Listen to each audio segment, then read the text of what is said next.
Yo, what's up guys, welcome back to another banger video, and in this one I'm going to show you how to make funk music.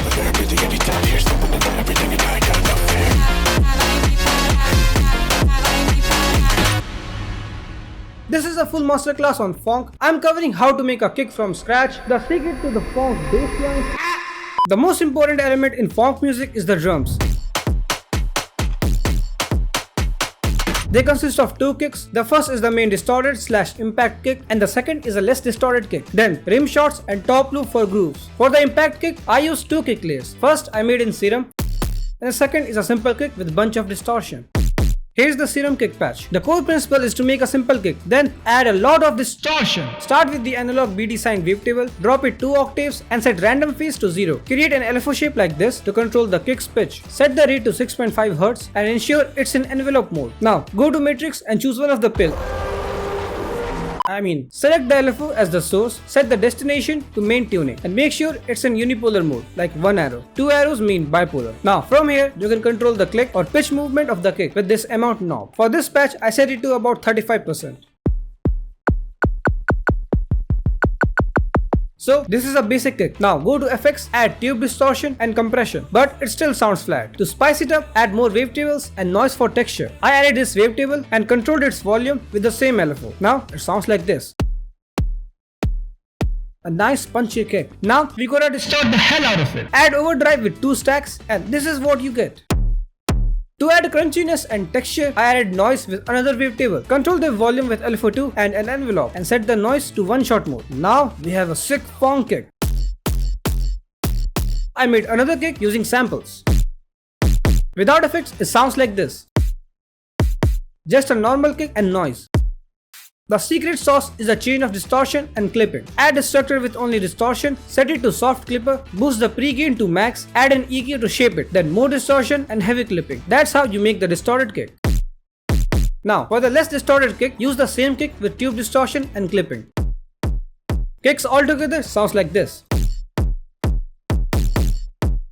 Now add rim shots and top loops for groove.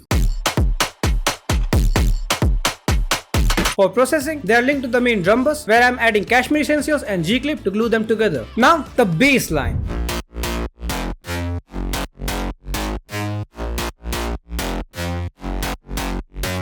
Phonk basslines are simple. The core principle is using one wavetable for the body and a second for phase distortion with an envelope controlling the cutoff. Here's the patch. You can see 2 wavetables. In oscillator A, I added phase distortion from B to create the main sound. Then control the cutoff with an envelope for a pluckish sound. Then same principle applies to the rest of the layers. Then I added a punchy and fat 808 for the sub bass.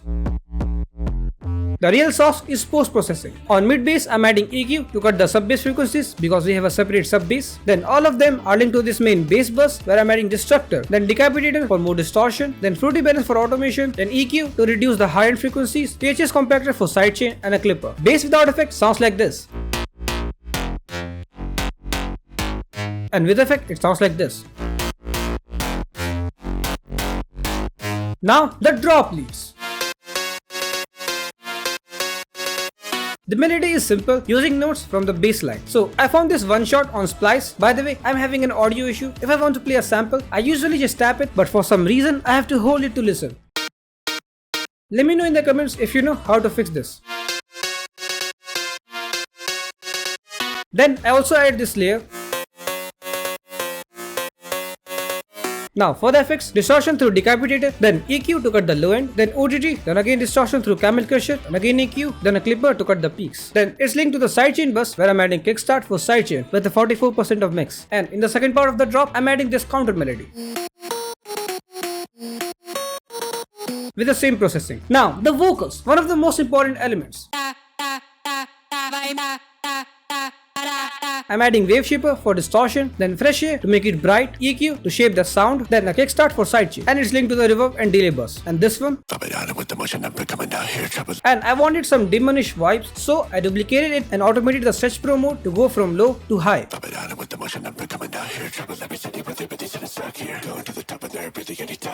And for the effects, on the main loop, I'm adding fresh air, EQ, a compressor, and a DSR. On the duplicated loop, I'm adding hyperchorus and an EQ to shape the sound. Then I added here Candies and atmospheres. Yeah.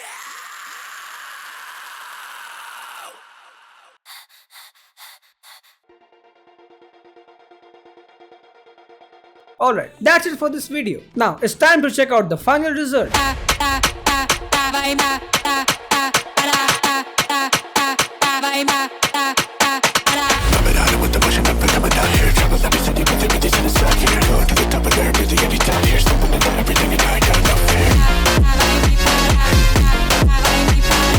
This track was made by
This is a pretty sick track, though it needs a bit more work in the second part. Leave that aside. You can grab the FLP if you're interested. And if you want to support the channel, check anasamirmusic.com and grab some nice sound banks, sample packs and sick remakes. Smash that like button, subscribe and share it with your producer friends. Also, YouTube announced some high points thing. If you slide the comments on your phone, you can do it. I don't know about PC and I don't know what it does, but give it a try. I hope you enjoyed this video and learned something new. I will meet you in the next one. Have a great weekend. Bye bye.